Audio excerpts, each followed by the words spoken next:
bats brought the tiny Ebola germs. Too small to see. So small, yet so dangerous.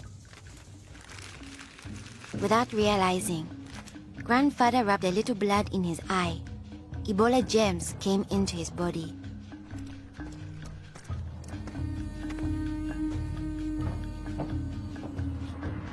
Days went by. Then Grandfather got a terrible fever and weakness. We thought it was malaria, but he was soon much worse. He had vomiting and diarrhea. His fever got even higher. I ran to get the nurse. But Grandfather had already died. I was heartbroken. The nurse thought it might be Ebola, a disease caught from bush meat, but which spreads from person to person. Others in our region had already died of this new disease.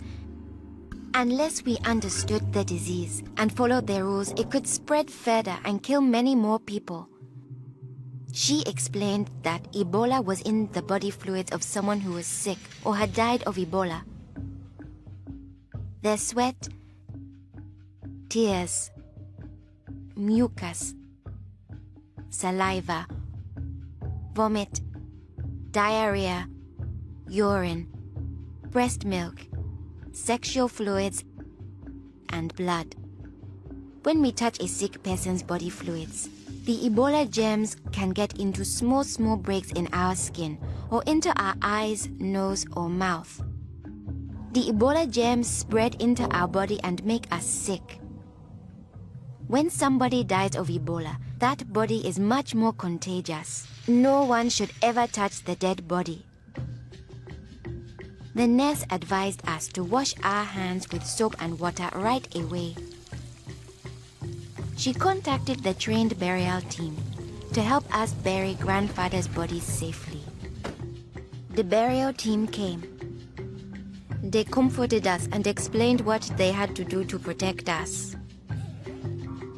The team wore protective clothing that kept them safe from the dangerous germs.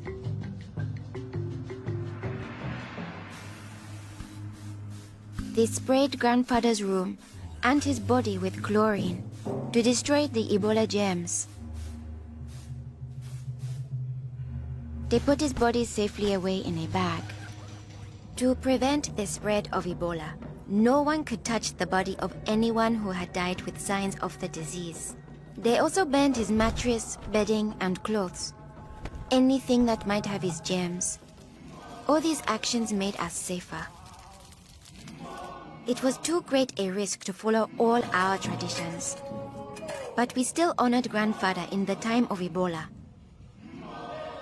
Our chief gathered all the villagers together after Grandfather's death.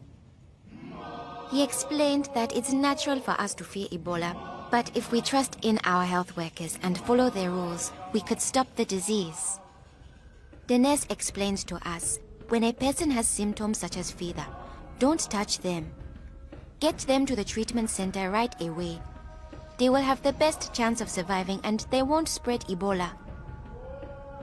She advised us to wash our hands with soap and water many times a day. The whole village agreed to follow these rules. Since we all had close contact with Grandfather, we were at risk of getting Ebola. We had to stay home. A health worker visited us every day to see whether we had fever or signs of sickness. We would show signs within 21 days if we had Ebola.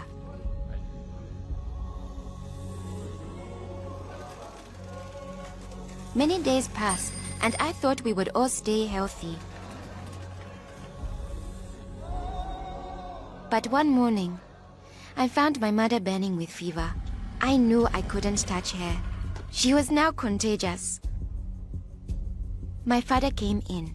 He told me he was taking my mother away to our uncle's house in the nearby village. He was afraid to take her to the treatment center, afraid he'd never see her again. I knew I had to stop them. I was young, but I stood up to both of them. I told them if this could be Ebola, she must go to the treatment center right away. We needed to trust in our health workers to save her, save ourselves, and save our village. I saw in their faces that they understood. Running away would only lead to more death and suffering. My mother tested positive for Ebola. They found her a bed. At first, the health workers looked scary, but I knew they wore the suits to protect themselves, and inside they were normal people like the nurse. They took good care of my mother. They gave her fluids, medicine, and food, and helped her body stay strong to fight Ebola. I missed my mother very much, but I could still talk to her on the phone. Sadly, some people in my village didn't survive, but my mother got better day by day. Soon, we were able to see her from a safe distance. One day, the nurse announced that my mother would live. Now we were safe to hug and kiss her. It was a day to celebrate. Our village followed their rules. We trusted our health workers, brought us sick for care right away, called for the safe burial team when one of our people died, and we always wash our hands with soap and water.